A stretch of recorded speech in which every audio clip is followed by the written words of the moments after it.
ప్రార్థనతో ఈ కూడికను ప్రారంభించుకుందాం.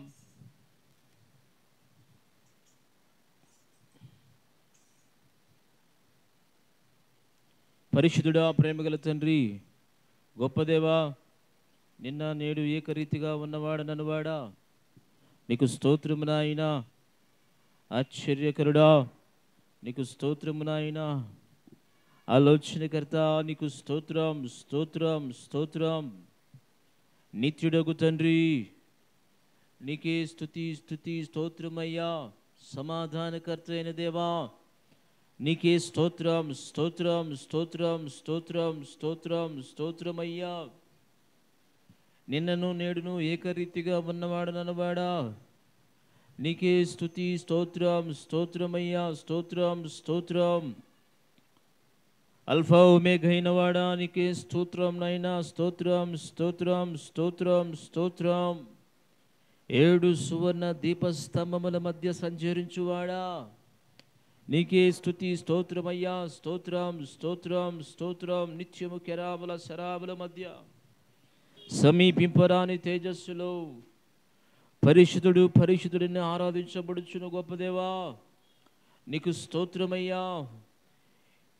అయ్యా, ఎన్నిక లేని వారమైన మమ్మలను జ్ఞాపకం చేసుకుని నీ కుమారుడైన యేసుక్రీస్తు రక్తము ద్వారా మా పాపములకు ప్రాయశ్చిత్తము కలుగజేసి నీ సొత్తైన ప్రజలుగా, నీ స్వాస్యముగా మమ్మల్ని మార్చిన గొప్ప దేవా, నీకు స్తోత్రమయ్యా. స్తోత్రం స్తోత్రం స్తోత్రం స్తోత్రమయ్యా.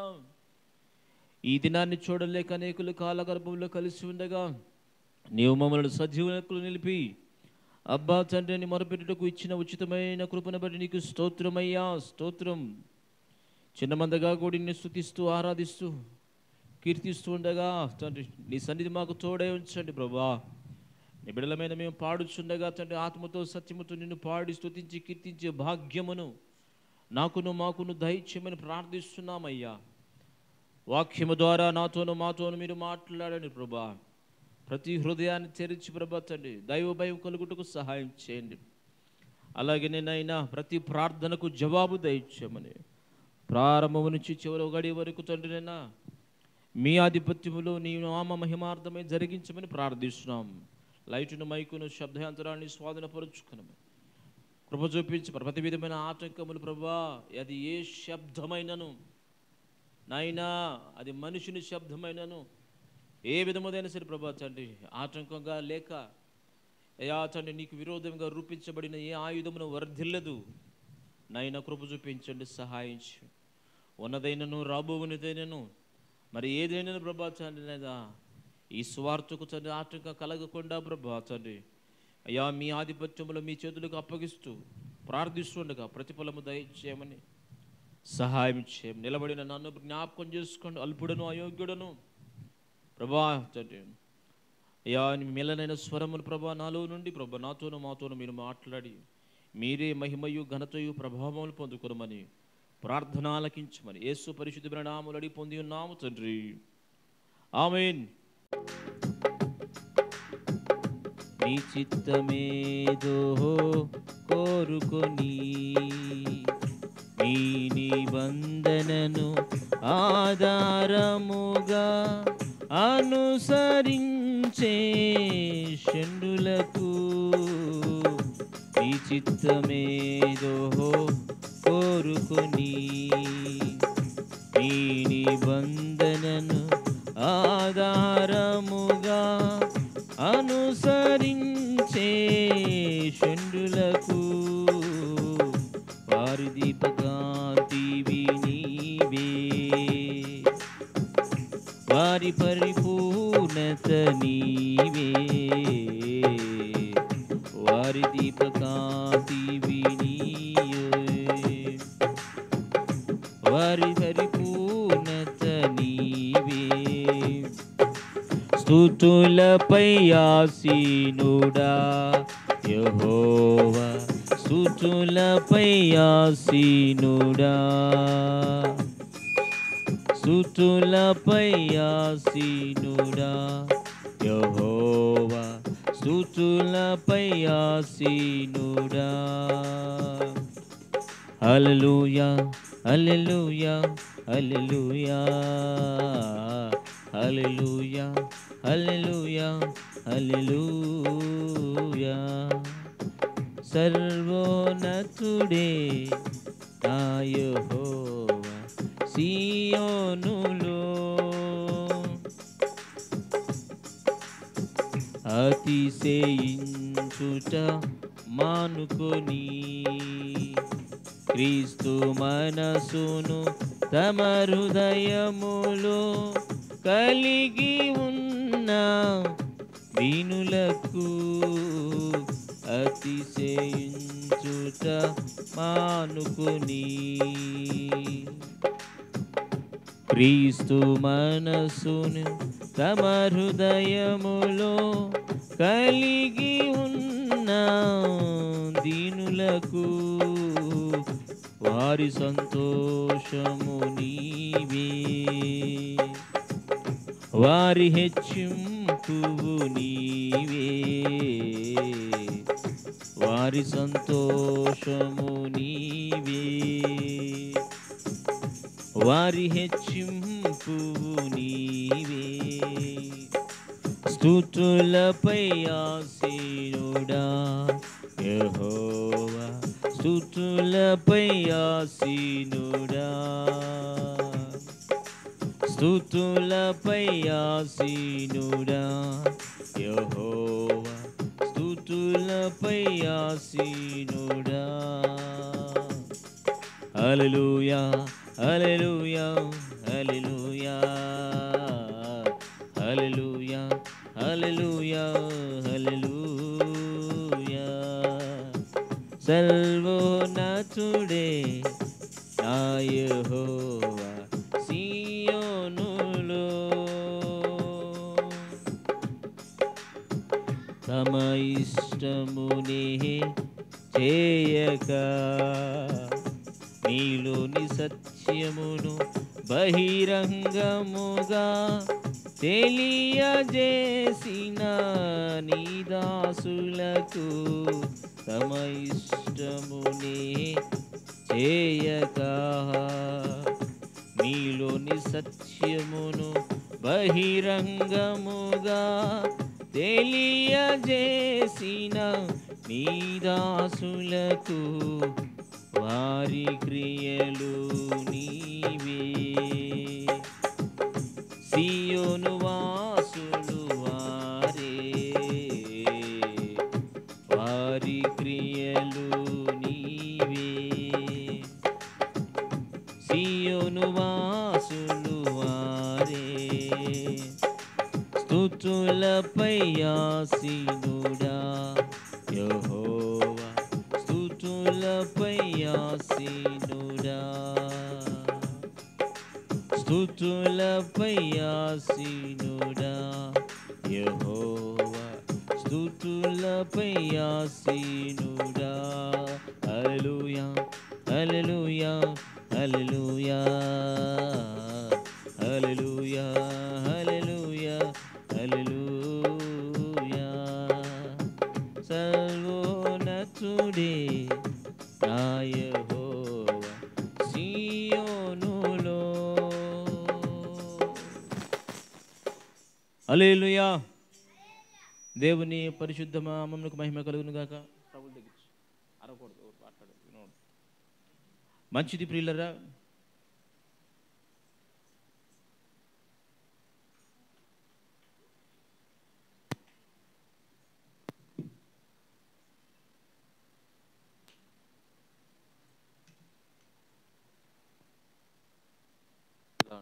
హల్లెలూయా. దేవుని పరిశుద్ధ నామానికి మహిమ కలుగును గాక. మంచిది ప్రియులరా, మనం కొన్ని దినాల నుంచి దేవుని క్రీస్తు సంపూర్ణతకు ఎదిగిన వారిని గురించి నేర్చుకుంటున్నాం. ఒక క్రమమైన విధానంలో దేవుని యొద్ద ఎదిగే ఒక క్రమం ఉన్నదని నేర్చుకుంటున్నాం. యేసుక్రీస్తును సొంత రక్షకునిగా అంగీకరించిన తరువాత ఆయన నామములో బాప్తిసం పొంది మారు మనస్సుకు తగిన ఫలమును, ఆత్మ ఫలము, కృపావరములు, అటు తరువాత వెలుగు ఫలము, నీతి ఫలము, సమాధాన ఫలము, రూపాంతర అనుభవం పొందిన దేవుని పరిచర్య చేయుటకు వచ్చిన అపోస్తలులలో కొందరు నేర్పరుచుకున్న వారిని దేవుడు పిలిచి హెబ్రీ రాసిన పత్రిక 3వ అధ్యాయంలో ఉన్న మాటను మనం జ్ఞాపకం చేసుకుంటూ కొన్ని మాటలు మనం ధ్యానిస్తూ వస్తూ ఉన్నాం. హెబ్రీ రాసిన పత్రిక 3వ అధ్యాయము 1వ వచనంలో బైబిల్ తీయండి. ఇందువలన పరలోక సంబంధమైన పిలుపులో పాలు పొందిన పరిశుద్ధ సహోదరులారా, మనము ఒప్పుకునే దానికి అపోస్తలుడును ప్రధాన యాజకుడైన యేసు మీద లక్ష్యముంచుడి. దేవుడు మనల్ని పిలిచాడని నేర్చుకున్నాం అంతకుముందు వారంలో. మొదటిది, తల్లి గర్భములో పిండముగా ఉన్నప్పుడే మనలను ఆయన పిలిచాడు. దేవుడు మనల్ని ప్రత్యేకపరిచి అపోస్తుల సహవాసం కొరకు పిలిచాడు. ప్రభువైన యేసుక్రీస్తు సహవాసం కొరకు పిలిచాడు. మనల్ని పరిశుద్ధులుగా ఉండడానికి పిలిచాడు. దేవునితో కూడా మనం నడవడానికి పిలిచాడు అని మనం నేర్చుకున్నాం. పిలిచిన దేవుడు నమ్మదగిన వాడని నేర్చుకున్నాం. అయితే అయిలరా, మనలను పిలిచిన దేవుడు నమ్మదగిన వాడు. ఐగుప్తులో నుంచి మన పితరులైన ఇశ్రాయేలును దేవుడు పిలిచినప్పుడు వారు తను ఆరాధించుటకు ఐగుప్తులో నుంచి కానానుకు తీసుకుని పోవటానికి దేవుడు ఏర్పరచుకొనిన ఇశ్రాయేలు జనాంగం అంతటిని కూడా ఆయన మాటకు నమ్మి విధేయులై ఐగుప్తులో నుంచి బయటకు రావడానికి వారు ఇష్టపడి ప్రభువును వెంబడిస్తూ వస్తూ ఉండగా, ఫరో సైన్యం తరుముచుండగా ఆరిన నేలపైన సముద్రమును పాయలుగా చేసి వారిని నడిపించి ఈవల నుంచి ఆవులకు దాటించి వెంబడిస్తున్న ఆ యొక్క ఫరో సైన్యాన్ని ఆ నీళ్లలోనే దేవునికి స్తోత్రం. నాకు తెలియదు, నిందాదా బాగానే ఉంది. ఇటు నుంచి ఒకటి నుంచి ఏదో స్వరం వచ్చి పాడు చేస్తూ ఉంది. అది ఎవరు పంపిస్తారో తెలీదు, ఎలా వస్తారో తెలీదు, ఎందుకు వస్తారో తెలీదు. కొద్దిసేపు మాటలేనండి, దేవుని మాటలు ఇంపార్టెంట్. ప్రైజ్ లార్డ్, హల్లెలూయా. డబ్బు పోతే సంపాదించుకోవచ్చు, ఆస్తి పోతే సంపాదించుకోవచ్చు, దేవుని మాటలు వినకపోతే ఎంతో నష్టం. హల్లెలూయా. మనల్ని పిలిచాడని మనం నమ్ముతున్నాం, వింటున్నాం. పిలిచిన దేవుడు నమ్మదగిన వాడు అని మనం నమ్ముచున్నాం. అందుకని హెబ్రీ సంఘానికి 3వ అధ్యాయం రాస్తున్న అయ్యలారా, పరలోక సంబంధమైన పిలుపుతో ఆయన మిమ్మల్ని పిలిచాడు కనుక ఈ పిలుపు నుంచి మీరు దూరం కావద్దంటాడు. చూడండి ఇంకో మాట 3వ అధ్యాయంలో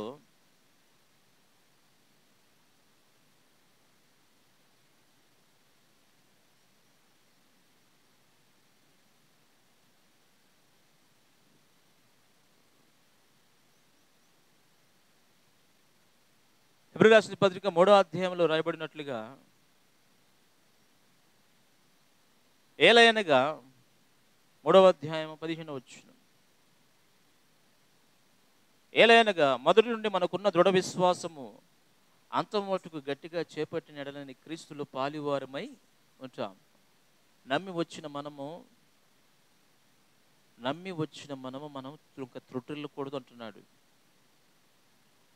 మనం నమ్మి వచ్చాం కదా, అలాగని వారు కూడా నమ్మి వచ్చారు. వారు దేవుని మాటలు విని దాటి వచ్చారు, ఐగుప్తు నుంచి దాటి బయటకు వచ్చారు. కానీ వారు ఐగుప్తు నుంచి దాటి బయటకు వచ్చిన తరువాత కూడా ఐగుప్తులో ఉన్న వాటిని జ్ఞాపకం చేసుకుంటూ, మాకు కీరదోసకాయలు, ఉల్లిపాయలు, తర్వాత మాంసము, హల్లెలూయా, మాకు కావలసినవన్నీ ఐగుప్తులో ఉన్నవి. కానీ నిన్ను వెంబడిస్తూ వస్తూ ఉండగా మాకు కావలసినవన్నీ కూడా ఏమీ దొరకట్లేదు, మన్నా తింటున్నామని దేవుని మీద సడిగినట్లుగా చూస్తున్నాం. అయితే దేవుడైన యెహోవా వారిని ఆకలితో చావనివ్వక ఐగుప్తులో నుంచి కానాను నడిపించిన తరువాత వారిని పోషించడానికి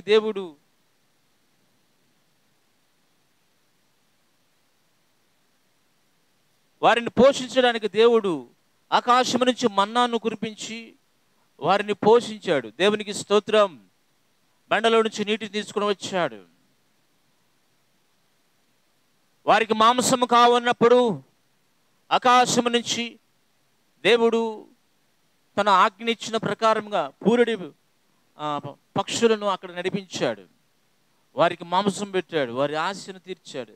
కానీ అది దేవచిత్తానుసారమైన ఆశ కాదు. వారు కోరుకున్న దానిని బట్టియే వారికి జరుగుతుంది. ప్రైజ్ లార్డ్, హల్లెలూయా, హల్లెలూయా. చూడండి, ద్వితీయోపదేశకాండము 11వ అధ్యాయము చదవండి. ద్వితీయోపదేశకాండము 11వ అధ్యాయము 11వ అధ్యాయము మొదటి వచనం. కాబట్టి నీవు నీ దేవుడైన యెహోవా ప్రేమించిన, ఆయన విధించిన వాటిని అనుసరించి ఆయన కట్టడలను, విధులను, ఆజ్ఞను ఎల్లప్పుడూ గైకొనవలెను. ప్రైజ్ లార్డ్, హల్లెలూయా. చెప్పబడిన మాటలు, యెహోవా ప్రేమించి, మనకి దేవుడు అంట మనల్ని ప్రేమించే ఇచ్చాడంట ఆజ్ఞలు. దేవుడు మనల్ని ప్రేమించి ఇచ్చిన ఆజ్ఞలను ఎంతవరకు పాటిస్తున్నాము మనము? ఎవరికి వారే ప్రశ్నించుకోవాలి. ఆయన విధించిన ఆజ్ఞలను, ఆయన ఇచ్చిన కట్టడలను, ఆయన ఇచ్చిన విధులను ఎల్లప్పుడూ గైకొనాలంట. ఎల్లప్పుడూ అంట, బ్రతికినంత కాలం కూడా గైకొనాలంట. కనుక్కున్నామండి? మనం బ్రతికినంత కాలం ఎల్లప్పుడూ, ఉదయమని, మధ్యాహ్నమని, సాయంకాలం అని, రాత్రి అని కాకుండా ఎల్లవేళలా ఆయన గైకొనాలంట. నీ దేవుడైన యెహోవా చేసిన శిక్షను, ఆయన మహిమను, ఆయన బాహుబలమును, ఆయన చాపిన చేతిని, ఐగుప్తు రాజైన ఫరోకు అతని సమస్త దేశమునకు ఆయన చేసిన సూచక క్రియలను, కార్యములను, ఆయన ఐగుప్తు దండును, దాని గుర్రములను, రథములను చేసిన దానిని వారు మిమ్మును తరుముచుండగా ఆయన ఎర్ర సముద్రములను మీద ప్రవహింపజేసి వారిని యెహోవా నీటి వరకు నశింపజేసి తిరిగి. చదవమ్మా. ప్రైజ్ లార్డ్, హల్లెలూయా. దేవుని బిడ్డలను తరుముచున్న వారందరూ కూడా ఏం చేస్తున్నాడంట? నశింపజేస్తాడంట. దేవుడు ఇశ్రాయేలు ప్రజలను బయటకు నడిపించిన తర్వాత, వారిని ఐగుప్తుల నుంచి నడిపించిన తర్వాత, ఇదేంటి మోషే, వెనకాల శత్రువులను పెట్టి మమ్మల్ని తరుముతున్నావు, అక్కడ ప్రశాంతంగా వాడు చెప్పినట్టుంటే కొంచెం ఏదో నౌకలు ఇచ్చేవాళ్ళు, తినేవాళ్ళం, పొట్ట నిండా ఏదో కడుపు నిండేది, సుఖంగా ఎక్కడో చోట పడుకునేవాళ్ళం. ఈ తరమటం ఏంది నోషే, ఈ పరిగెత్తటం ఏంది, ఈ భయపడటం ఏంది? పెద్దల నుంచి పిల్లల వరకు కూడా భయాక్రాంతులు అయిపోయారు. ఏంటి భయం, ఏంటి అలజడి, ఏంటి కంగారు, ఏంటి ఆతృత? దేవునికి స్తోత్రం. ప్రియులరా, చదవబడిన మాటలో మనం గమనించినట్లయితే, ప్రారంభం నుంచి వారు ఐగుప్తు నుంచి బయటకు వచ్చి మొట్టమొదటిగా అడుగులు వేస్తూ కొంచెం దూరం నడిచేసరికి వారికి అలుపు వచ్చింది, సనగడం ప్రారంభించారు. మొదటి చూడండి, హెబ్రీ రాసిన పత్రిక 3వ అధ్యాయము 8వ వచనం. నేడు మీరు ఆయన శబ్దము వినినెడల అరణ్యములో శోధన దినమందును కోపము పుట్టించిన వలె. ఎప్పుడైతే ఇశ్రాయేలు ప్రజలు అప్పుడులో ఎలాగో కోపం పుట్టించారో, మీరు కూడా ఈ దినాలలో దేవునికి ఏం చేయకూడదంట? కోపము పుట్టించకూడదు. ఏమైద్దంట? చూద్దాం. యెహోవాకు కోపం పుట్టితే ఏం చేస్తాడో చూద్దాం. దేవునికి స్తోత్రం, హల్లెలూయా. రెండవదిగా చూసినట్టయితే, మీ హృదయములను కఠినపరచుకొనకుడి. మూడవదిగా చూసినట్టయితే,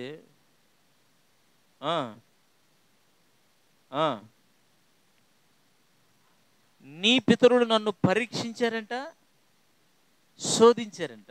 ఏంటి? ఇలా అన్నావు కదా, మరి అలా జరగలేదు కదా, మాకెందుకు ఇలా అవుతుంది, మాకెందుకు ఇట్లా అవుతుంది చెప్పు. నువ్వు పాలు తీరులు ప్రవహించి కనాను దేశానికి తీసుకెళ్తాడని దేవుడు చెప్పాడు అని నువ్వు చెప్పావు కదా మోషే, ఏంటి ఈ బాధ అని మోషే మీద సనగటం ప్రారంభించారు. పరీక్షించి పరిశోధించి, కింద చదవండి 10వ వచనంలో, మీరు ఎల్లప్పుడూ తమ హృదయాలోచన తప్పిపోవచ్చున్నారు. చదవండి అమ్మాయి.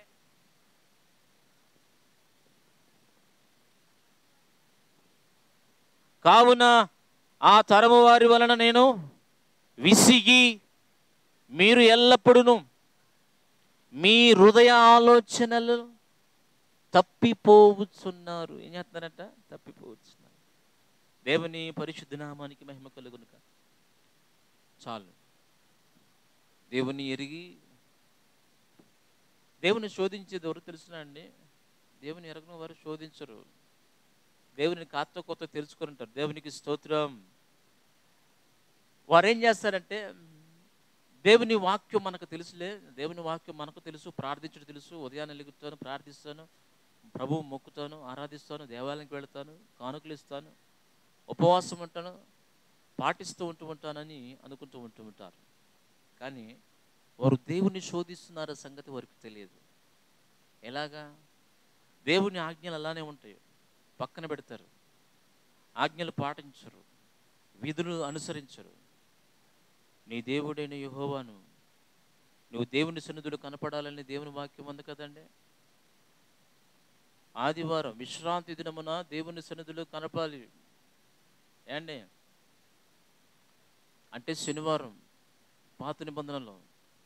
ఈ పునరుద్ధాన దినమందు ఆదివారము క్రైస్తవులు అనబడిన వారు ఎవరైనా సరే,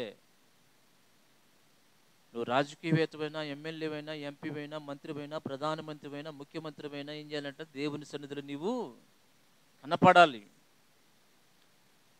ఇశ్రాయేలు ప్రజలంటే విశ్రాంతి దినాన్ని పాటించకుండా ఎవడైనా కట్టెలేరి పొయ్యి మీద పొయ్యి వెలిగించి శుభ్రంగా వండుకొని తిన్నాడంటే వాడిని ఏం చేస్తారు తెలుస్తుందండి? ఇశ్రాయేలు ప్రజలు ఓషే ధర్మశాస్త్రం ప్రకారంగా రాళ్ళు పెట్టి కొట్టి చంపాల. ఇప్పుడు మనల్ని ఎవరు రాళ్ళు పెట్టి కొట్టరు, అసలు చెప్పను కూడా వెళ్ళేవా ప్రార్థన కానీ అడగరు. కానీ ఆత్మీయంగా ఎప్పుడూ చనిపోయి ఉంటాం, కానీ బ్రతుకుతుంది శరీరం. ఆత్మ ఎప్పుడూ నిద్రించి ఉంటుంది. ప్రైజ్ లార్డ్, హల్లెలూయా. ఆత్మ ఎప్పుడూ నిద్రిస్తూ ఉంటుంది. అంటే దేవుని శోధించే పలు విధాలైన పరిస్థితుల వల్ల ఇన్ని రకాల వాటిని వర్ణించాలంటే మనిషి యొక్క మనస్సుకు అందదు. అది రకరకాల విధానాలలో శోధిస్తూ ఉంటారు. కొందరైతే దేవాలయానికి వెళ్ళరు, టీవీ పెట్టుకుని అరగంట వాక్యం మేము విన్నాం, వాక్యం దేవుని సన్నిధి గడిపామా లేదా. ఇంకొకరు అంటారు హృదయం ఉంటే చాలండి అంటారు. ఇంకొకరు అంటారు మనసులో అనుకుంటానండి. ఇంకొకరు అంటారు హల్లెలూయా, ప్రైజ్ లార్డ్, హల్లెలూయా. ఎర్ర సముద్రము నీ ఆజ్ఞ మేరకు రహదారిగా మారగా, దాటిరే నీ జనులు బహుక్షేమముగా. ఎర్ర సముద్రము నీ ఆజ్ఞ మేరకు రహదారిగా మారగా, దాటిరే నీ జనులు బహుక్షేమముగా. నారణ్య రోదన ఉల్లాసముగా మారిపోయేనే. నారణ్య రోదన ఉల్లాసముగా మారిపోయేనే. కృపా సత్య సంపూర్ణుడా సర్వలోకానికే చక్రవర్తివి నీవేసయ్యా. సర్వలోకానికే చక్రవర్తివి నీవేసయ్యా. హల్లెలూయా. ఈ సర్వ ప్రపంచానికి చక్రవర్తి ఆయనే. ఈ దేశాన్ని ప్రపంచాన్ని పాలించేది ఆయనే. ప్రభుత్వాన్ని చేయువాడు ఆయనే, పరిపాలన చేయువాడు ఆయనే. ప్రియులారా, చదవబడిన మాటల్లో చూసినట్టు దేవుని శోధిస్తున్న ప్రజల గురించి మనం నేర్చుకుంటున్నాం.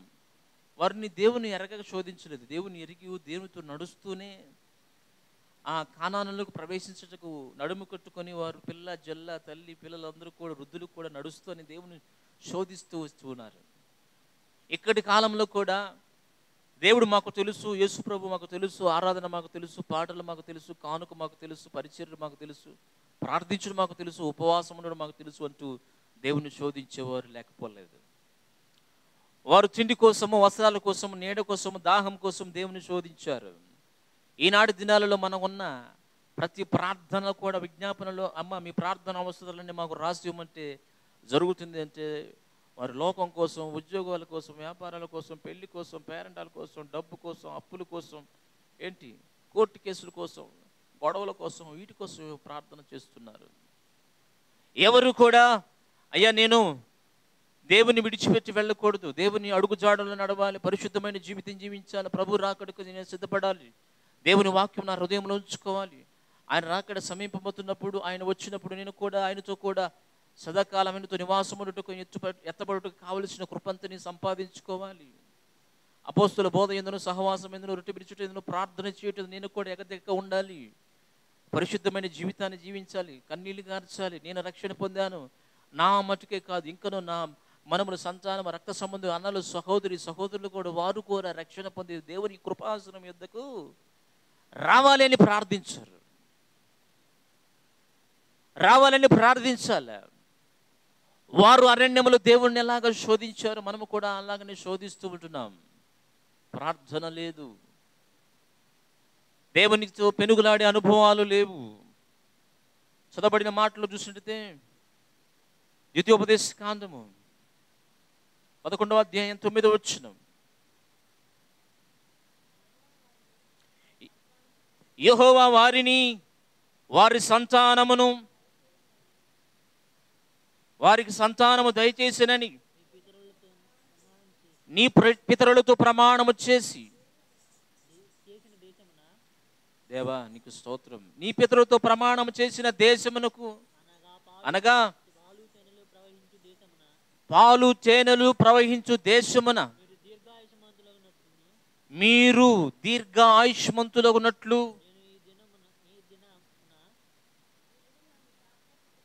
ఈ దినమున మీకు ఆజ్ఞాపించిన ఆజ్ఞలను మీరు గైకొనవలెనని.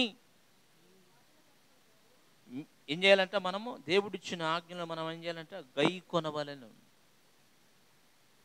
పైన కూడా చెప్పాడు కదా, మనం గైకొనాలి, గైకొన్నటువంటి గ్రహించాల. దేవుడి మాటలు మన మేలు కొరకు చెప్పాడంట, మనల్ని ప్రేమించి చెప్పాడంట. మన మేలు కొరకు మనల్ని ప్రేమించి చెప్పిన ఆ మాటలను మనం ఎంతమంది గైకొంటున్నాం? మనము దీర్ఘాయుష్మంతులగునట్లు, ఆయుష్ ప్రకారంగా బ్రతకటం వేరు, దీర్ఘాయువు వేరు. దీర్ఘాయుష్ అంటే ఇక్కడ కాదు, పరలోకములో, నిత్య రాజ్యములో దేవునితోనూ ఆయన మహిమలోనూ ఉండే ఒక రాజ్యము గురించి మాట్లాడుతున్నాం. చదవండి, మీరు దీర్ఘాయుష్మంతులగునట్లు నేను ఈ దినమున మీకు ఆజ్ఞాపించిన ఆజ్ఞలన్నిటినీ గైకొనవలెను. మీరు గైకొనల్ల, నేను ఆజ్ఞాపించిన ఆజ్ఞలన్నీయు మీరు గైకొనవలెను. ఏ దేశం వాళ్ళు? అమెరికా వాళ్ళ, రష్యా వాళ్ళ, ఫ్రాన్స్ వాళ్ళ, ఇటలీ వాళ్ళ, ఎవరు? జపాన్ వాళ్ళ, జర్మనీ వాళ్ళు, ఏ దేశం వాళ్ళు? ప్రపంచం మొత్తంలో ఉన్న సర్వ మానవాళి కూడా దేవుని ఆజ్ఞలు గైకొనాలి. ఆ ఆజ్ఞలు ఎంతమంది గైకొని మరలా దేవుని కృపాసనం ఎద్దుకు వెళుచున్నాం? వస్తున్నాం. ఇది కాదు. హల్లెలూయా. మనం పోతున్నాం దేవుణ్ణి ఆరాధించే విషయాలలో, దేవుని ఆజ్ఞను గైకొనకుండా నామకార్థమైన జీవితాలు, శరీరాలు, ప్రాణాలను తీసుకుని దేవాలయంలో కాసేపు కూర్చోబెడుతున్నాం, గంట సేపు మనల్ని తీసుకుని వస్తున్నాం. లోకంలో, పాపములో, బలహీనతలలో, కోపములో, ఆవేశంలో, బూతులతోనూ, సరసోక్తులతోనూ ఇష్టం వచ్చిన కోపాన్ని వ్యక్తపరుస్తూ మన ఇష్టానుసారమైన బ్రతుకుచ్చు మనం దేవుణ్ణి శోధించేవారిగా ఉన్నామేమో. ఎలా ఉన్నామో మనల్ని పరిశీలన చేసుకోవాలి. ఆ పాలు తేనెలు ప్రవహించి కానానులోనికి ప్రవేశించాలంటే దేవుని ఆజ్ఞలు గైకొని ఒకడొచ్చాడు, సద్బోధకుడా, నిత్యజీవంలో ప్రవేశించాలంటే నేనేమి చేయాలంటే ఆజ్ఞలన్నీ గైకొన్నావా? నేను చిన్న పిల్లవాడినప్పటి నుంచి నా తల్లి నన్ను ఉగ్గుపాలతో కూడా అలానే పెంచింది, మంచిది.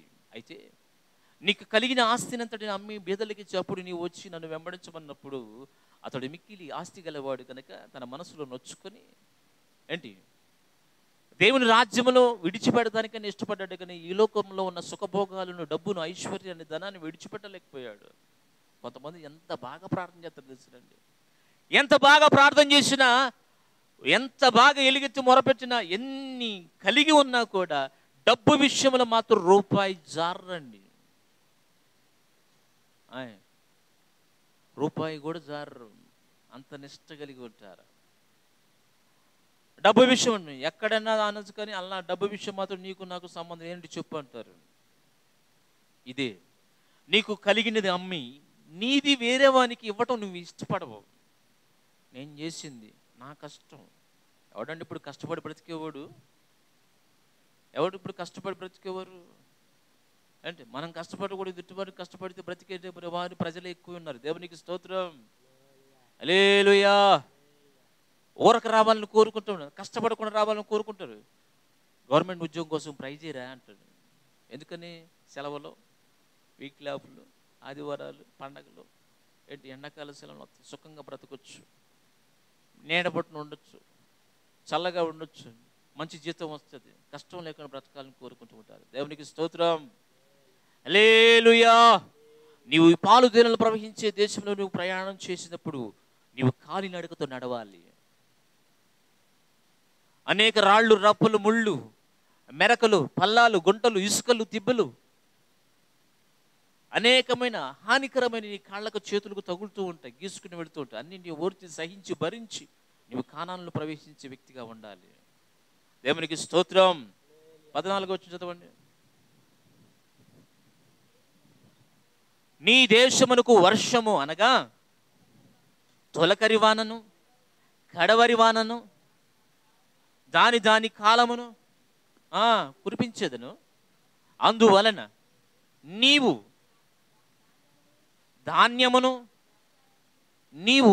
నీ ధాన్యమును, నీ ద్రాక్షరసమును, నీవు నూనెను కూర్చుకుందువు, మరియు నీవు తిని తృప్తి పొందినట్లు పశువుల కొరకును శాలయందును గడ్డి మొలిపించేదను. దేవునికి స్తోత్రం, హల్లెలూయా. అక్కడ నీ ధాన్యము రొట్టె, ద్రాక్షరసం ప్రభు బల్ల, ప్రభు శరీరము, నూనె అభిషేకము. దేవునికి స్తోత్రం. సాదృశ్యమేమున్నది? దేవుడు చెప్తాడు, నీ పశువులకు ఏమొచ్చదంట?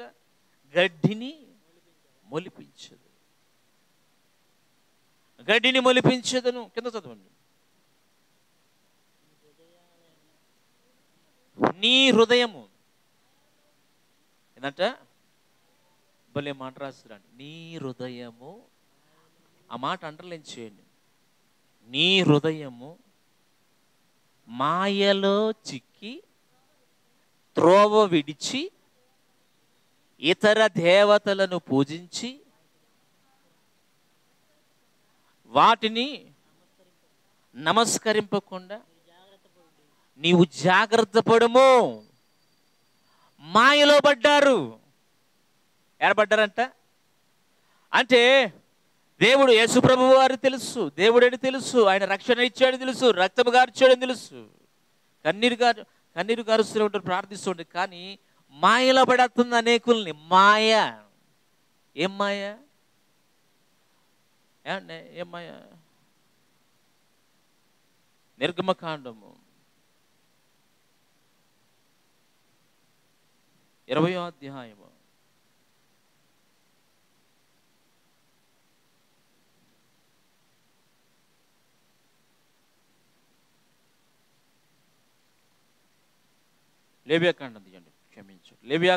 20వ అధ్యాయము 1వ వచనం చదవండి.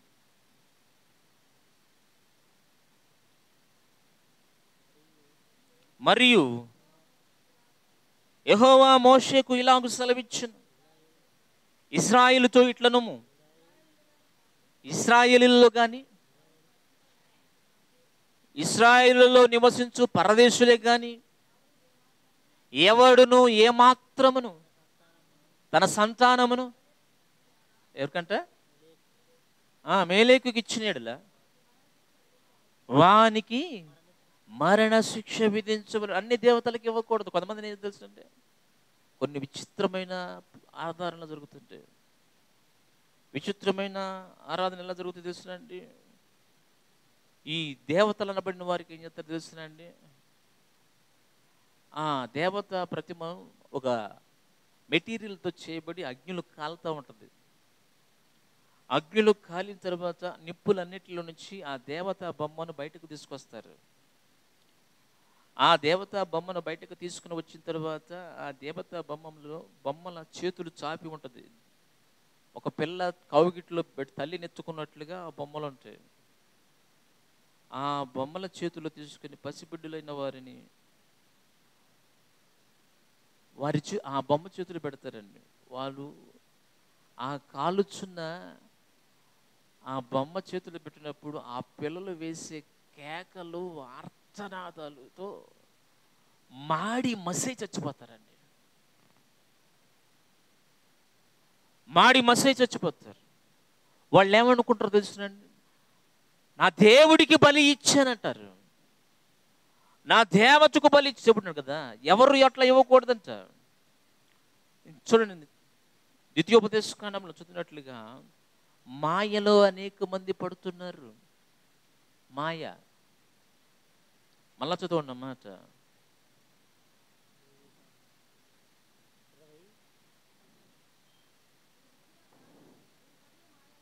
నీ హృదయ మాయలో చిక్కి త్రోవ విడిచి ఇతర దేవతలను పూజించి వాటిని నమస్కరింపకుండా జాగ్రత్త పడండి. దేవునికి స్తోత్రం. క్రైస్తవులనబడిన వారములారా, దేవుడని యెహోవా ఇశ్రాయేలు ప్రజలతో చెప్పుచున్న మాట ఏదనగా, మాయలో పడి ఏ విగ్రహముకైనను మీరేం చేయకూడదంట, నమస్కారము చేయకూడదు. అలాగా చేయకుండా ఉండటానికి మీరు చాలా జాగ్రత్త కలిగి ఉండండి. జాగ్రత్త. ఏమవుతుంది జాగ్రత్త కాకపోతే? ఏ దేవత కనబడిన వారు, క్రైస్తవులు ఎందరో మంది దేవతలు అనబడిన వారు ఉన్నారు, దేవుళ్ళు అనబడిన వారు ఉన్నారు. దేవుడైన యెహోవాకు తెలియదులేండి పాపం 2024లో ఏం జరుగుతుందో, 2000 సంవత్సరం దాటిపోయిన తర్వాత ఏం జరుగుతుందో, ఇంకా రానున్న కాలంలో ఏం జరుగుతుందో ఆయనకు తెలియదు. యెహోవా అప్పటి కాలంలో అంతవరకే రాసి పెట్టాడు. చదవండి. మాయలో పడి అనేకులు దేవతలను దండం పెడుతున్నారు. మాయలో పడి పొర్లు దండాలు దండుతున్నారు. మాయలో పడి సాగిలు పడుతున్నారు. మాయలో పడి మొక్కుచున్నారు. మాయలో పడి నమస్కారం చేయించున్నారు. మాయలో పడి దండాలు పెడుతున్నారు. దేవునికి స్తోత్రం. హల్లెలూయా. పైన ఆకాశం నందునే కానీ, క్రింద భూమి యందునే కానీ, భూమి కింద నీళ్ల యందునే కానీ మీరు దేని రూపమును మీరు చేసుకొనకూడదు. దేనికి మీరు నమస్కరించకూడదు. దేనికి మీరు సాగిలపడకూడదు. అదే నాకు చెబుతుంది. దేవునికి స్తోత్రం. సాగిలపడకూడదని చెబుతున్నాడు. మాయ ద్వారా మనం మాయలో పడిపోతున్నాం. కొందరు సిలువకు మొక్కుతారు. సిలువ కూడా మొక్కకూడదు. ఒకవేళ యేసు ప్రభులు వారు శరీరము వలె ఒక ప్రతిమను చేసి నిలబెట్టినప్పుడు అప్పటికి కూడా ఆయన సిలువలో వేలాడినట్లుగా, మేకుల మధ్యలో వేలాడినట్లుగా, రక్తము కారుతున్నట్లుగా బహహీనంగా దీనంగా ఒక రూపాన్ని చేసి దానికి నీవు కూడా నువ్వేం చేయకూడదు, నమస్కరించకూడదు. దేవునికి స్తోత్రం. హల్లెలూయా. దేవునికి మహిమ కలుగును గాక. దానికి కూడా మీరేం చేయకూడదు. చదవండి. ద్వితీయోపదేశకాండం 9వ అధ్యాయము 9వ వచనం. ద్వితీయోపదేశకాండం 9వ అధ్యాయం 12వ వచనం, నీవు లేచి ఇక్కడ నుండి త్వరగా దిగుము, నీవు ఐగుప్తులో నుండి రప్పించిన నీ జనులను ఏంటంట, ఐగుప్తులో నుంచి వచ్చారంట, వాళ్ళు ఏమైపోయారంట, చెడిపోయి. ఇశ్రాయేలీయులండి, వాళ్ళని మాట్లాడుతుంది. ఐగుప్తులో నుంచి నువ్వు ప్రజలను తీసుకుని వచ్చావు, వారు ఏమైపోయారంట, చెడిపోయి. పెద్దోళ్ళు చెప్తారు, చెడిపోయినాడా, చెప్పినా వినవేరా అంటారు. వారు దేవుడు అన్నాడండి ఈ మాటలో, మోషే నీవు ప్రార్థించినది చాలు, త్వరగా ఈ పర్వతం నుంచి దిగి నీవు ఐగుప్తులో తీసుకుని వచ్చిన ఇశ్రాయేలు ప్రజలు ఏం చేస్తున్నారు ఒకసారి చూడు. నీవు త్వరగా ఐగుప్తులో రప్పించిన నీ ప్రజలను చెడిపోయిరి, నేను వారికి ఆజ్ఞాపించిన త్రోవలో నుండి త్వరగా తొలగి తమకు పోత బొమ్మను చేసుకునిదని వారితో చెప్పాను. ఏం చెప్పాడంట, పోత బొమ్మను చేసుకున్నాడంట, కరిగిచ్చి పోత పోసుకొని బొమ్మను చేసుకున్నారంట. దేవునికి స్తోత్రం. ఈ మాటలు ఏం చెప్పట్లేదండి, దేవుడిని యెహోవా చెబుతున్నారు. ఆయనతో ఎవరైనా ఆర్గ్యుమెంట్స్ వాదన చేయాలని ఎవరైనా ధైర్యం ఉంటే ఎనీబడి చేయొచ్చు. దేవునికి స్తోత్రం. వెంటనే దేవుడు ఆ పర్వతం నుంచి వేగవేగముగా దిగి వచ్చి దేవుడు ఇచ్చిన ఆజ్ఞలను కట్టడలన్నీ కూడా రాతి పలికలు తీసుకొని దేవుడు వేలి కొనతో బండలో నుంచి తీసి ఆ ఇసుక మీద రాసినట్లుగా ఆ రాయి మీద ఆయన వేలుతో రాశాడంట. నువ్వు రాస్తావా, పెన్సిల్తో రాస్తేనే పలక మీద సరిగ్గా పడదావు. దేవుడు వేలుతో రాశాడంట 10 ఆజ్ఞలు. ఆ పలకలు కట్ చేసి మోషే చేతికిస్తే అవి పట్టుకొని మోషే దిగి వస్తూ ఉంటే వారు ఆ పోత విగ్రహాన్ని చేసి అహరోను ఇశ్రాయేలు ప్రజలందరూ కూడా దానికి తినుచూ తాగుచూ ఆడుతూ లేస్తూ మంటలు వేసుకొని ఇష్టలవిడిగా వారు ఆనందిస్తూ ఉంటే మోషే ఆ రాతి పలకలు తీసుకుని ఏం చేశాడంట, పగలగొట్టాడు కోపంతో. ఎందుకు పగలగొట్టాడు? దేవుడు వీళ్ళకి చెప్పింది ఏంటి వినండి. దేవుడైన యెహోవా వీళ్ళకి చెప్పింది ఏంటి, వీళ్ళు చేస్తున్నది ఏమిటని ఒక మానవుడైన మోషే దైవావేశం కలిగిన వాడి ఇచ్చిన రాతి పలకలను పగలగొట్టాడు. అటు తర్వాత దేవుడు మోషే చేత ఏం చేయించాడు చదవండి. 9వ అధ్యాయము 18, మీరు యెహోవా దృష్టికి చెడు నడత నడిచి చేసిన మీ సమస్త పాపముల వలన ఆయన కోపము పుట్టింపగా చూచి మునువటి వలె అన్నపానములు మాని 40 రాత్రులు 40 పగళ్ళును నేను యెహోవా సన్నిధిని సాగిలపడి తిని, ఎలయనగా మిమ్ము నశింపచేవలని కోపపడిన యెహోవాకు కోపోద్రేకము చూచి భయపడి తిని, ఆ కాలమున యెహోవా నా మనవి ఆలకించెను. ఇశ్రాయేలు అందరి పక్షాన్ని ఎవరు ప్రార్థన చేస్తున్నాడంట? చదివేకమ్మా వినండి, ఎవరు చేస్తున్నారు ప్రార్థన? మోషే చేస్తున్నాడు. దేవునితో సణుకుతో గొనుకుతో ఆ కాలినడక నడుస్తూ వస్తుంటే, అయ్యా వీళ్ళు తెలియదు, ఈ భారాన్ని భరించలేక బాధను భరించలేక వీళ్ళు ఇలా సణుకుతున్నారని చెప్పేసి మోషే ఉపవాసం ఉండి ప్రార్థన చేశాడంట. దేవుడు ఆ ప్రార్థనను ఆలకించాడంట. మరలా ఏం చేస్తున్నారు? యెహోవా దేవుడు చెప్పిన మాట ప్రకారంగా వారు నడవకుండా ఏం చేసుకున్నట్టు ఒక పోత విగ్రహాన్ని చేసుకొని దాని మీద సాగిలు పెడుతూ దండాలు పెడుతూ నమస్కరిస్తూ ఆరాధిస్తూ ఉంటే, చదవండి ఆ మాటలు. ఆ కాలమందును మరియు యెహోవా అహరోను నశింపజేయుటకు అతని మీద బహుగా కోపపడగా నేను అహరోనుకై అప్పుడే బతిమాలుకొంటిని. అప్పుడు మీరు చేసిన పాపమును అనగా ఆ దూడను నేను పట్టుకొని అగ్నిలో దాన్ని కాల్చి నలగగొట్టి ధూళిగా మెత్తగా నూరి ఆ కొండ నుండి పారు ఏటి నీటిలో దానిని పారవేసిన. దేవునికి స్తోత్రం. అంటే వారు ఒక దూడను చేసుకొని నమస్కరిస్తూ దాన్ని దేవతని ఆరాధిస్తే ఏంటంటే అది పాపము. ఆ పాపం చేస్తున్న దానిని ఎదురు పెట్టుకుని ఆరాధిస్తుంటే మోషే ఆ బొమ్మను తీసుకుని వెళ్ళి ఏం చేశాడంట, బాగా కట్టెలు పేర్చి పాల్చి వెంటనే ఆ కట్టెలు పైన ఈ బొమ్మను వేసి కరిగించి శుద్ధగా చేసి దంచి పౌడర్ చేసి ఏం చేశాడంట, కొండ మీద నుంచి పాడుతుందంట జలపాతం. ఆ జలపాతంలో అంట బూడిదలాగా పోస్తే అలాగ వెళ్ళిపోయి ఇక సరస్సులో గలిచిపోయిందంట. అంటే ఉద్దేశము, ఎక్కడైతే నువ్వెవరిపైనా కావచ్చండి, కోపంతో ఈ మాటలు చెప్పట్లేదు. దేవుడు మన మీద కోపం రేపక మునిపే మనం తెలుసుకుని ప్రక్కకు పోదాం, తప్పించబడదాం. దేవుడితో వాదించవద్దు, దేవుడితో పోరాడొద్దు, దేవుడితో పెనుగులాడవద్దు, దేవునితో కోపం పుట్టించేలా మనం చేయకూడదు. అలాగా ఎవరైతే ఎన్ని విధాలుగా, ఎన్ని రూపాలుగా, ఎన్ని చిత్రాలు, ఎంత తెలివిగా, ఎంత టెక్నిక్గా ఎన్ని చేసినా కూడా ఆయన వినడు. ఏది చేసుకోకూడదు, దేని చేసుకున్నకూడదు, దేని రూపమునైనా, దేని పోలికనైనా, పైన ఆకాశం నందు భూమి మీద ఎన్ని లేవండి. భూమి మీద ఇశ్రాయేలు ప్రజలకు దేవుడు వారిని నడిపిస్తూ ఉన్నప్పుడు, యేసుక్రీస్తు ప్రభులు వారు ఉన్న కాలంలో ఆ యూదులందరికీ కూడా శిక్ష ఒకటి దేవుడు చెప్పినట్లుగా ఆ కాలంలో ఏం చేసేవారంటే మరణ శిక్ష ఒకటి అమలుపరిచారు. ఏమిటి ఆ మరణ శిక్ష? వారు చేసిన అతిక్రమం, ఇంకా క్షమించరాని నేరాలు చేస్తున్నారు కనుక ఇతను ఏం చేయాలి, మ్రాను మీద వేలాడ చేసి ఆయన శాపగ్రస్తుడని ఎంచబడి ఆయన సిలువుకు కొట్టి ఆయనను చంపాలి. ఏ వ్యక్తి అని కావచ్చు, చంపాలి. అది ఉరికి ఇలాంటిది. అప్పుడు సిలువేశారు.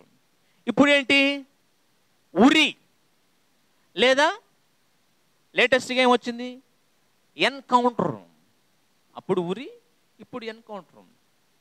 అత్యాచారం చేసి అబలను చంపితే ఏం చేశారు, హైదరాబాద్లో కాల్చి చంపేశారు.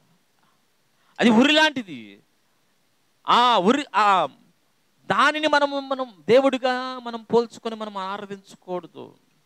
ఎంతమంది చెప్తే అర్థమవుతుంది, గ్రహింపగలుగుతుంది? ఇది దేవుడు నియమించాడా? దేవుడైన యెహోవా నియమించాడా? ప్రభు అయిన యేసుక్రీస్తు నియమించాడా? ఆయన చెప్పాడా? ఆయన ప్రస్తావించాడా? ఆయన జ్ఞాపకం తీసుకోమన్నాడా దానిని చేసుకున్నామని? లేదే, ఎక్కడ లేదు. ఎవడైనా నన్ను వెంబడించగోరినలా తన సిలువను ఎత్తుకుని నన్ను వారు వెంబడించవలని. సిలువ అనగా సిలువ శ్రమలు. అందుకని పరిశుద్ధుడైన పౌలు అంటాడు, నేను సిలువ వేయబడుతున్నట్టున్నాడు. దేనికి సిలువ వేయబడ్డాడు అంటే, దేనికి సిలువ వేయబడ్డాడు? ఇంకా చేతులు కాళ్ళు మేకలతో కొట్టబడినప్పుడు ఇక ఏ పని చేయలేడు, అంటుకొట్టబడ్డాడు, బిగగొట్టబడ్డాడు. ఏ విషయంలో పాపము చేయకుండా ఉండే విషయాలలో తిట్టలేడు, కొట్టలేడు. నోరు ఎండిపోయినోడు తిడతాడండి. నీ దవడను అంటిన నాలుక తీసి, దేవునికి స్తోత్రం, మాట్లాడలేడు. అంగటికి అంటిపోయింది నాలుక, ఎండిపోయి. దేవునికి స్తోత్రం. ఈ మాసంలో అనేకులు దేవుని యందు విశ్వాసం వచ్చి ఆయన కృపాసనం యొద్దకు వచ్చి ప్రార్థిస్తూ ఉన్నారు. మంచిది ప్రియులారా, దేవుని ఆజ్ఞలు పాటించి ఆయన శ్రమానుభవాలు జ్ఞాపకం చేసుకుంటూ ప్రార్థించు, ఆశీర్వాదం వస్తుంది. నామకార్థమైన క్రైస్తవులమని మనం చేయకూడదు. నామకార్థమైన జీవితాలు మనం జీవించకూడదు. ఉంటే వెచ్చగానే ఉండు, చల్లగా నులివెచ్చని జీవితం మనం చేయకూడదు.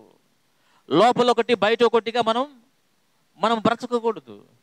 నిజముగా దేవుడు ఉన్నాడని, ఆయన రక్షించగలడని, ఆయన కాపాడగలడని, ఆయన విడిపించగలడని, ఆయన విమోచించగలడని, ఆయన భద్రపరచగలడని, ఆయన స్వస్థపరచగలడని విశ్వాసం సంపూర్ణంగా నీకు కలిగి ఉంటే ఆయన నమ్మువానికి సమస్తమును సాధ్యమే. దేవునికి స్తోత్రం. హల్లెలూయా. అయ్యా, దేవుని మాట వినండి, దేవుని మాటలు ఆలకించండి. Praise Lord.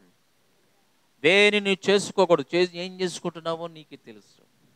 దేనిని ఆరాధిస్తున్నావు, దేనికి సాగిలి పడుతున్నావు, వారు కోపం పుట్టించినట్టుగా మనం పుట్టించేవారంగా మనం ఉండకూడదు. చదవండి 18వ వచనం, ద్వితీయోపదేశకాండము 11వ అధ్యాయం 18వ వచనం. కాబట్టి మీరు ఈ నా మాటలను మీ హృదయములను, ఒకటేం చేయాలంటే దేవుని మాటలు ఏం చేయాలంటే ఎక్కడ ఉంచుకోవాలంట? ఫస్ట్ ఆఫ్ ఆల్ హృదయములో. దేవుని మాట హృదయంలో కానీ, ఆజ్ఞలు కానీ హృదయంలో కానీ లేనివాడు ఇష్టానుసారంగా బ్రతుకుతాడు. అదే గుర్తు. స్త్రీ కావచ్చు, పురుషుడు కావచ్చు. ఇష్టం వచ్చినట్టు జీవిస్తూ ఉంటారు. చూడు, ఈ నా మాటలు మీ హృదయములోను, రెండవది మీ మనస్సులోను ఉంచుకొని వాటిని మీ చేతుల మీద సూచనగా కట్టుకొనవలెను. ఏంటంటే సూచన, చేతికి ఏంటి కడతారు కదంటే రాఖీ. ఏంట్రా కట్టేమంటే రాఖీ. ఎవరు కట్టారంటే మా చెల్లి. దేవునికి స్తోత్రం. అలా కట్టుకోవాలంట. కానీ అలా కట్టుకోమంటే అర్థం ఏంటంటే ఎప్పుడు కూడా నువ్వు చేసే ప్రతి పనిలో నేను చేసే పని దైవ చిత్తానుసారంగా ఉందా లేదా చూసుకోమని, చేతికి కట్టుకోమని కాదు, హృదయంలో ఉంచుకోవాలంట. హృదయంలో ఉంచుకున్నాడు. ఎక్కడికి వెళ్ళినా కూడా కంపేర్ చేసుకుంటూ ఇది కరెక్టేనా, మన ఎదుట ఉన్నది మన జరుగుతుంది కరెక్టేనా, మనం చేస్తుంది కరెక్టేనా, దీంట్లో పాలు పొందుతున్నాం కరెక్టేనా అని మన హృదయం, మనసు, అంతరాత్మ గద్దిస్తుంది. చేతులు కట్టుకోవాలంట, బాసికములుగా ఉండవలెను. తర్వాత నీవు నీ ఇంట్లో కూర్చున్నప్పుడు, త్రోవలు నడిచేటప్పుడు, పండుకున్నప్పుడు, ఎప్పుడైనా కూర్చున్నప్పుడు, నడిచేటప్పుడు, పండుకునేటప్పుడు, లేచున్నప్పుడు వాటిని గూర్చి మాట్లాడుచు వాటిని మీ పిల్లలకు నేర్పి ఏం చేయాలంటే వాటిని మీ పిల్లలకు నేర్పి ఏం చేయాలంటే పిల్లలకు నేర్పించి. దేవునికి స్తోత్రం. మన పిల్లలకు నేర్పాలంట. పిల్లలకు నేర్పోతే ఏమవుతారు? తల్లుల్ని పిల్లలు అందరం కూడా ఏడిపిస్తారు. వాళ్ళు ఎట్ట ఏడిపిస్తారు తెలుసునండి? భయంకరంగా ఏడిపిస్తారు. నీ పిల్లలకు నేర్పపోతే వాళ్ళ చేతనే నువ్వు ఏడుస్తావు. ఎందుకని? నీ పిల్లలకు నేర్పలేదు కదా. నీ పిల్లలకు నేర్పపోతే నీ పిల్లలే నిన్ను ఏడిపిస్తారు. నీ పిల్లలే నీ మీద విరోధంగా లిగుస్తారు. నీ పిల్లలే నీకు శత్రువులుగా ఉంటారు. నీవు కన్నీరు గార్చేలాగా చేస్తారు. ఎందుకని? నీ పిల్లలతో ఆ మాటలు ముచ్చటించలేదు కనుక ఏం చేస్తున్నావు? రిమోట్ పెట్టి ఏడిసిన పప్పులు వేపుకొని ఏంటి చక్కగా ఒకటి ఒలుచుకుంటూ నోట్లు వేసుకుంటూ సినిమాలు చూస్తూ ఉంటే ఏమంటారు పెద్దోళ్ళు? ఏమంటారు? తల్లి చేలో మేస్తే పిల్ల గట్టును మేసిద్దా అంటారు సామెత. అండి, అందుకని మన బ్రతుకులు ఎక్కడ చూసిన నిందల పాలు, ఎక్కడ చూసిన కన్నీరు, ఎక్కడ చూసిన వేదన, దుఃఖము, ఆవేదన. ఎందుకని? మనం చేయట్లేదు కనుక. కింద చదవండి. ఇంకను నుంచున్నప్పుడు, కూర్చున్నప్పుడు, లేచినప్పుడు, మన ఇంట ఉన్నప్పుడు, త్రోవలు నడిచేటప్పుడు, తర్వాత వాటిని గురించి మీ పిల్లలతో మాట్లాడాలంట. నీ ఇంటి ద్వారముల మీదను నీ గౌనుల మీదను వాటిని రాయవలెను. ఎక్కడ రాసుకోవాలంట? నీ ఇంటి ద్వారం మీద ఏమి రాయాలంట? ఏమి రాయాల? ఇల్లు ఇంటి మీద ఏమి రాసుకోవాలా? నేనును నా ఇంటి వారును యెహోవాను సేవించేదము. ఉందా? ఏముంది? దిష్టి బొమ్మ ఏముంది? గేరకంప ఏముంది అంటే కొంతమంది దేవుడు యేసుక్రీస్తు అని తెలిసినా కూడా మసీదులకి వెళ్తారు. ఏమని చెప్తారు? మాకు పరిస్థితి ఎంత కష్టపడినా ఉపయోగం లేకపోతే డబ్బంతా పోతుంది, గొడవలు, తగాదాలు అక్కడ చెప్తారు. నాకు ఎదురైన వాళ్ళని చూశాను, నేను వాళ్ళని చూసి మాట్లాడుతున్నాను. ఏనాడు ప్రార్థనలో కూర్చోరు, దేవుని సన్నిధిలో ఉండరు. ఎక్కడికి వెళ్తున్నావు? ఎంత ఉగ్రత తెలుసునండి. అన్ని దేవతల దగ్గరకు వెళ్ళి వాళ్ళ దగ్గర మీరు విచారణ చేయించుకుని, వాళ్ళ చేత ప్రార్థన చేయించుకొని, వారి దగ్గర మా పరిస్థితి ఏంటి చెప్పు అంటే ఎంత కీడో మీకు అర్థం కావట్లే. తెలుసునండి. ఎక్కడ రాసుకోవాలంట? మన ద్వారబంధకాల దగ్గర రాసుకోవాలంట దేవుని యొక్క మాటలు. గవిని ఇంటి మన పాళెం ఉంది కదా, ఒక గ్రామం ఉంది కదా, మళ్ళీ పేట ఉంది కదా, ఆ పేట గవిని దగ్గర రాసుకోవాలంట. ఏమని రాసుకోవాలి?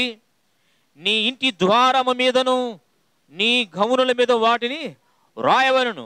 అలాగో చేసినలా యెహోవా మీ పితరులకు ఇచ్చేదన ప్రమాణము చేసిన దేశమును, ఈ దినములను, మీ సంతతి వారి దినములను, భూమికి పైగా ఆకాశము నిలుచున్నంత కాలము విస్తరించును. దేవునికి స్తోత్రం. ఇలాగ చేస్తే, దేవుడు చెప్పినట్టుగా చేస్తే యెహోవా చెప్పినట్టుగా చేస్తే, యేసుక్రీస్తు చెప్పినట్టుగా చేస్తే ఎప్పటిదాకంట? ఈ భూమి ఆకాశం ఉన్నంత కాలం మీ సంతాన పిల్లలు తరములు కూడా ఆశీర్వాదకరంగా మారుతారట, విస్తరిస్తారట, మేలుకరంగా మార్చారట. దేవునికి స్తోత్రం. హల్లెలూయా. ఒకరిని చూసి ఒకరు రెబల్స్, ఒకరిని చూసి ఒకరు. దేవునికి స్తోత్రం. మన హృదయంలో ఉంచుకోవాలి. మన పిల్లలతో మాట్లాడాడు, మన పిల్లలతో వాటిని ముచ్చటించాలి. మాకు తెలుసులయ్యా, మాకు తెలుసు కదా, మాకు ఎప్పటి నుంచో తెలుసు. తెలిసి కలిగినది ఏమిటి? కుటుంబాలలో జరుగుతున్నది ఏమిటి? మన బిడ్డల జీవితాల్లో జరుగుతున్నది ఏమిటి? వయసుకు రానంతకాలం ఒక బాధ, వయసుకు వచ్చిన తర్వాత ఏమవుతారో, ఎడిపోతారో, ఏం చేస్తారో ఏం తెలుసు. ఏం జరుగుతున్నది, ఏమవుతుంది, ఏం జరగబోతుంది. దేవునికి స్తోత్రం. హల్లెలూయా. ప్రియులారా, ఒకడైతే చెప్పలేని పరిస్థితులు. ఉద్యోగం చేయడానికి పంపించారండి హైదరాబాద్. ఏనండి, ఉద్యోగం చేయడానికి పంపిస్తే వాడు ఉద్యోగం చేస్తానికి పోయిన తర్వాత హైదరాబాద్లో పరిచయాలు అవుతాయి కదండి. ఆడదానిలాగానే ఉన్నాడంటాడు, వాయిస్ కూడా ఆడదానిలానే ఉంది. వాడు కొద్దివాడు అంటే అనకూడదు, నపంసకుడు. ఎవరంట? నపంసకుడట. రోజు పరిచయం అవుతున్నాడంట, బస్సులో ఎక్కుతూ వస్తున్నాడు, పరిచయం అవుతున్నాడు, వస్తున్నాడు. స్నేహం పెరిగిపోయింది. ఫోన్ నెంబర్ తీసుకున్నారు. అవసరం, నా ఫోన్ లేదు కానీ నా ఫోన్ ఎక్కడ పెట్టాను, నాకు కనపడతలేదు, ఎక్కడ ఇంట్లో పెట్టాను, ఆఫీస్లో పెట్టాను, నీ ఫోన్ ఒకసారి ఇస్తావని ఆమె దగ్గర తీసుకున్నాడంట. ఆమె కాదులేండి, నపంసకుడి దగ్గర. ఆడదాని వల్ల చీర తీసుకుంది. అన్ని బొట్టు, కాటిక, పూలు, చీర అన్ని సింగారించుకున్నప్పుడు ఆడదే అనుకున్నాడంట. తర్వాత ఫోన్లో నుంచి ఫోన్ చేస్తే, ఆ ఫోన్ మాట్లాడితే, అది సేఫ్గానే ఉంది, పలానా చోట ఉందంటే మా ఆఫీస్లో మర్చిపోయాను, ఓకే థ్యాంక్ యూ అని చెప్పేసి ఇచ్చేసిన తర్వాత ఆ తర్వాత పరిచయాలు పెరిగిపోయినాయి. పరిచయాలు పెరిగిపోయిన తర్వాత ఏమవుతుందో తెలుసునండి, అలాగా ఒకరు దగ్గర అయ్యారు. తీరా ఇతను ఏం చేస్తుంటే ఆమెను ఇష్టపడ్డాడు. ఎవరిని? నపంసకుని ఇష్టపడ్డాడు. ఆమెతో చెప్పాడంట, నేనంటే నువ్వంటే నాకు ఇష్టం. అయిపోయింది, చాప్టర్ క్లోజ్. నవ్వుకొని ఏంటి ఏడు నన్ను ప్రేమిస్తున్నాడు అట్ట కాదు అని చెప్పి ఒక దినాన నీతో మాట్లాడాలి, ఒకసారి పలానా పార్క్కి వెళ్దాం అన్నప్పుడు అలా పార్క్కి వెళ్ళి తాగుతా మాట్లాడారు. నువ్వు అనుకున్నట్లుగా నేను ఆడదాన్ని కాదు, నేను నపంసకుడను.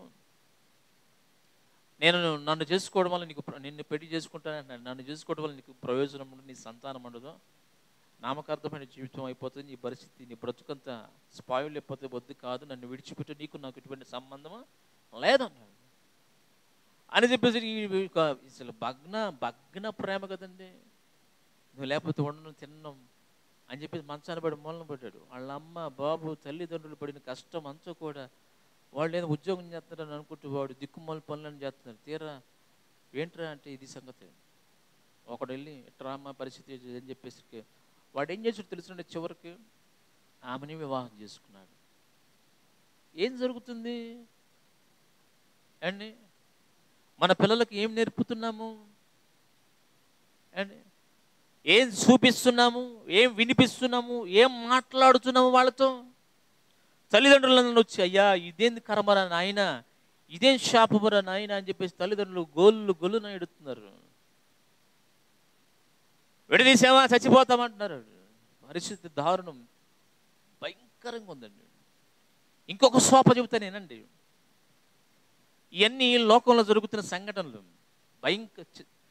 ప్రియా సహోదరి సహోదరులారా, ఇప్పుడు కాలంలో పబ్లిక్లో, మీడియాలో కొన్ని కుటుంబాల మధ్య, భార్యాభర్తల మధ్య జరుగుతున్న తగాదాలు, గొడవలు తీరటానికి ఒక కమిటీ అని వచ్చింది. అటు తరపున నలుగురు, ఇటు తరపున నలుగురు ఒకంతా పుచ్చుకొని వారి యొక్క గొడవలకు, సమస్యకు కారణం ఏంటో భార్యాభర్తలు, కుటుంబాల మధ్య చర్చలు జరిగించి వాళ్ళని సమాధానపరిచి, ఇంకా ఏదైనా గొడవలంటే కట్ చేసి వాటిని దూరపరిచి, అక్రమ సంబంధాలంటే తెగదింపులు చేసి, వాళ్ళ పెద్దలు నీళ్ళ పెద్దలు పిలిచి సమాధానపరిచి, ఎవరి దారి వాళ్ళ కుటుంబాలను చేసి సమాధానపరిచి ఒక మీడియా ఒకటి ఈ మధ్య కాలంలో జరిగింది. వారు ఏం చేసి తెలుసునండి, ఒక కుటుంబం ఇక్కడి నుంచో వెళ్ళారంటే హైదరాబాద్ ఉద్యోగం కోసం. వెళ్ళిన తర్వాత తన తన భర్త ఉద్యోగం వెళ్తాడు, సాయంత్రం వస్తుంటే, పొద్దున్న సాయంత్రం వస్తాడు. తర్వాత ఏం జరిగిందంటే ఎదుట ఒకటి జిమ్ ఉందంట, జిమ్. అని చెప్తాడు, నేను నాకు ఇవన్నీ తెలియదండి, యూట్యూబ్లో పెట్టి వింటున్నా ఉంటాను. ఏంటరా అది అంటే, చూసావు బాబాయ్ ఏం జరుగుతున్నాడు, ఏం జరిగిందంటే చెప్తా ఉన్నాడు. అవన్నీ వినిపిస్తున్నాడు, వింటున్నారు. ఏం జరుగుతుంది తెలుసునండి, తన భర్త వచ్చి ఆమె మీద కంప్లైంట్ చేశాడు. ఏంటమ్మా నీ బాధ ఏంటంటే, ఇట్లా పరిస్థితి ఏంటి అంటే, ఈమె నాతో ఉండకుండా ఇంకొకరితో అక్రమ సంబంధం పెట్టి అతనితో ఫోన్లో మాట్లాడుతుందండి. నేను ఆమెను చెప్పినా వింటలేదు, విడాకులు ఇద్దామంటే నా మీద తిరగబడుతుంది, గొడవ అవుతుంది, పిల్లలు అన్యాయం అయిపోతారంటే. చూడండి సమస్యలు. ఆమె అంటుంది, ఆమెతో మాట్లాడాడు. ఏంటమ్మా నీ బాధ అంటే, నా భర్త ప్రేమించడండి, నా భర్త సరిగ్గా చూసుకోడు, ఆ జిమ్ నేర్పించే ఒకడు ఉన్నాడు, అతను నాకు పరిచయం అయ్యాడు, అతనితో నేను ఇష్టపడ్డాను. అతనితో ఇష్టపడతాం ఏంటమ్మా, నీకు పెళ్ళైంది కదా, నీకు 2 పిల్లలు ఉన్నారు కదా, వారితో కదా నువ్వు ఉండాల్సిందంటే. కాదండి నాకు అతనికి కావాలంటుంది. దేవునికి స్తోత్రం. సరే అతనికి కావాలి, సరే తీసుకుని పోతావు, నీ పిల్లలను కూడా అతనితో తీసుకెళ్తావు, నీ పిల్లలను కూడా తీసుకెళ్ళని అంటుంది. మరి నీకు ఎవరు కావాలంటే అతను కావాలంటుంది. అతను నాకు కావాలి, అతను లేకపోతే చచ్చిపోతానంటుంది. దేవునికి స్తోత్రం. హల్లెలూయా. ఆ తీర్పు తీర్చే పరిస్థితుల్లో ఉన్నాను కదా. ఇకనంటే ఇటువంటి తీర్పులకు నేను రాను బాబోయ్. విచిత్రమైన సంఘటనలు, అక్రమ సంబంధాలు, వ్యభిచార సంబంధమైన దాహంతో కూడిన ప్రేమలని, కల్లాపాలని జరుగుతున్న కార్యములతో నిండిపోయింది.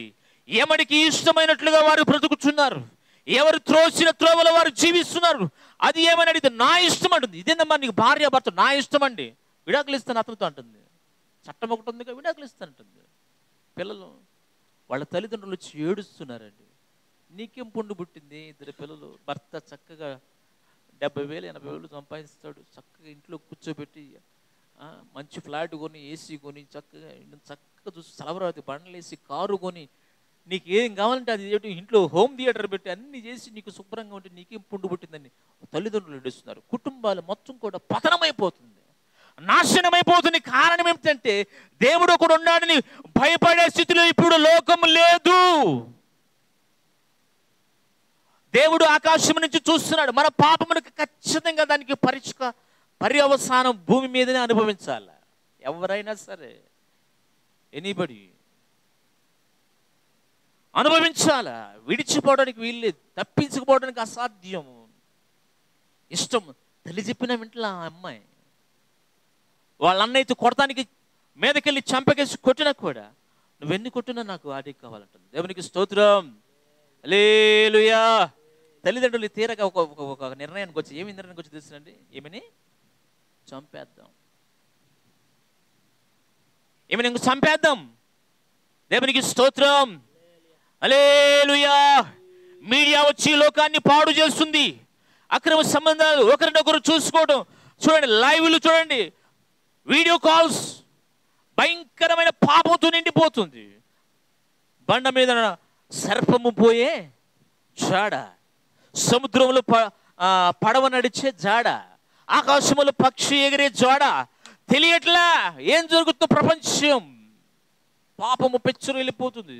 దేవుడైన యెహోవా ఏదైతే చేయవద్దన్నారో దానిని ఈ లోకం చేస్తుంది. మా ఇష్టం అంటుంది, మీ ఇష్టం వచ్చినట్టు చెప్పడానికి నువ్వెవరంటుంది లోకం. దేవునికి స్తోత్రం. నువ్వు దీర్ఘాయుష్మంతుడిగా బ్రతకాలంటే నా ఆజ్ఞలు పాటిస్తే నువ్వు బ్రతుకుతావు, నా ఆజ్ఞలు కట్టడలు పాటిస్తే నువ్వు విస్తరిస్తావు. పాలు తేనెలు ప్రవహించే దేశంలో నీవు కానానులు ప్రవహిస్తావు. సామెతల గ్రంథం 3వ అధ్యాయం 1వ వచనం తీయండి. సామెతల గ్రంథము 3వ అధ్యాయం 1వ వచనం. నా ఆజ్ఞలను హృదయపూర్వకముగా గొయ్యకైన వలెను నీకు దీర్ఘాయుష్యును ఏంటంట సుఖదీవముతో గడుచు సంవత్సరములను శాంతిని నీకు కలుగు చేయుదును. దయను సత్యమును దయను సత్యమును ఎన్నడను నిన్ను విడిచిపోనీయకము. దేవునికి స్తోత్రం. హల్లెలూయా. మరలా చదవండి ఆ మాటలు. ఏమంటున్నాడు? నా ఆజ్ఞలను హృదయపూర్వకముగా కనుగొనాలంటే ఎలా కనుగొనాలంటే హృదయపూర్వకముగా కంటున్నామండి. హృదయపూర్వకంగా మన ఆయన ఆజ్ఞలు అంటే హృదయపూర్వకంగా గైకొనాలంట. గైకొంటే చదువు అలాగా నువ్వు గైకొని బ్రతికితే నీకేం కలుగుతుందంటే దీర్ఘాయుష్. రెండవది, సుఖంగా నువ్వు బ్రతుకుతావు. మూడవది, అనేక సంవత్సరములను ఏం చేస్తాడంట, సంవత్సరాలు మనకు పొడిగిస్తాడంట. ఇంకోటి, శాంతినిస్తాడంట. మూడవది, దయనిస్తాడంట. సత్యము ఎన్నడను నన్ను విడిచిపోనీయకము. దేవునికి స్తోత్రం. నీ ఆజ్ఞలు ఆయన ఆజ్ఞలు గైకుంటే నీవు ఇలాంటి ఆశీర్వాదం కలిగి నీవు పూర్ణాయుష్మంతుడిగా, దీర్ఘాయుష్మంతుడిగా ఈ లోకంలో జీవిస్తావు. అందుకని ఒక మాట ఉంటుంది, నీ రాకపోకలు యందు యెహోవా నిన్ను కాపాడును. ఎప్పుడు కాపాడుతాడు? రాక అంటే పుట్టుక, పోక అంటే మనం నిద్రించిన తర్వాత. యెహోవా కాపాడుతాడు. ఎట్లా కాపాడుతాడు? ఆయన ఆజ్ఞలను గైకుంటే, ఆయన కట్టడలను గైకుంటే, ఆయన విధులను గైకుంటే, ఆయన మార్గంలో నువ్వు నడిస్తేనే నువ్వు కాపాడబడతావు. ఎక్కడికి పోకుండా కాపాడబడతావు. రాక అంటే పుట్టినప్పుడు, పుట్టిన తర్వాత నువ్వు పోక, ఎక్కడ పోక, పాతాళానికి పోక. ఎక్కడ పోవాలి? దేవుని సన్నిధిలో పోవటానికి, దేవునితో కూడా నువ్వు నడవటానికి నీవు ఈ భూమి మీద చేయవలసిన కొన్ని కార్యాలు ఉన్నాయి. ప్రతి మనిషి కూడా, ప్రతి పురుషుడు కూడా, ప్రతి స్త్రీ కూడా, ప్రతి పెద్దవారు, పిల్లవారు, యవ్వనులేమి, పిల్లలేమి, సమస్తము కూడా ఆయన చెప్పిన మాట ప్రకారంగా నడిస్తేనే రేపు క్రీస్తు రాకడలో మనం ఎత్తబడతాం. దేవునికి స్తోత్రం. హల్లెలూయా. ఇంకొక మాట చదవండి. కీర్తన సామెతల గ్రంథం 6వ అధ్యాయం 20 వచనం. సామెతల గ్రంథం 6:20 చదువురా. నా కుమారుడా, ఎవరంట? నీ తండ్రి ఆజ్ఞలను గైకొనుము. నీకు ఆజ్ఞలు ఇచ్చింది ఎవరు? నిన్ను కన్నా తండ్రి. ఆ తండ్రి కాదు, పరలోకమందు ఒక తండ్రి ఉండి. ప్రార్థన చేస్తామే, పరలోకమందున నా తండ్రి అంటాడు. దేవుడి స్తోత్రం. నా కుమారుడా, నీ తండ్రి. నీవు కుమార్తెమంట, నేను కుమారుడు అంట. మనమందరం కూడా దేవుని పిల్లలమంట. మనకు తండ్రి ఆయనంట. ఆయన ఆజ్ఞలను గైకొనుము. నీ తల్లి ఉపదేశమును త్రోసివేయకుము. దానిని ఎల్లప్పుడూ నీ హృదయమనందు గ్రహించుకొనుమా. ఎక్కడ కట్టుకోవాలంట? నీ మెడ చుట్టూ వాటిని కట్టుకోను. దేవునికి స్తోత్రం. హల్లెలూయా. మెడ చుట్టూ కట్టుకోవాలంట. ఎట్లా కట్టుకోవాలి? ఒక దండగల్లే, ముత్యాల పూస వల్లే కట్టుకోవాలంట. దాన్ని జపించాలంట. జపిస్తాం కదండి, ఇప్పటి కాలం అందరూ చేస్తున్నారు. జపించాలంట. దేవునికి స్తోత్రం. నీ మెడక కట్టుకోవాలంట. ఇంకెంత ఉంటుంది. నీవు త్రోవలో వెళ్ళినప్పుడు అది నిన్ను నడిపిస్తుంది. నీవు పండుకున్నప్పుడు అది నిన్ను కాపాడును. నీ మేలుకొన్నప్పుడు అది నిన్ను ముచ్చటించును. ఆజ్ఞ దీపముగాను. ఆజ్ఞ దీపం అంట. ఉపదేశము వెలుగు. అది దీపము. అది వెలుగుతూ ఉంటే దాని నుంచి వెలుతురు నీకు వెలుగై ఉంది. శిక్షార్థమైన గద్దింపులు జీవమార్గము. Praise lord. హల్లెలూయా. దేవుడు గద్దించినప్పుడు మనం లోబడితేనంట దేవుని ఆశీర్వాదం పొందుతామంట. అయితే ఏంటంట, ఏది మాకు తెలియదైంది అని ఎదిరిస్తే ఏమవుతుందంట? శిక్ష. ఎవరికి శిక్ష? ఎదిరించిన వాళ్ళకే శిక్ష. దేవునికి స్తోత్రం. హల్లెలూయా. ఇంకొక మాట చదవండి. కీర్తన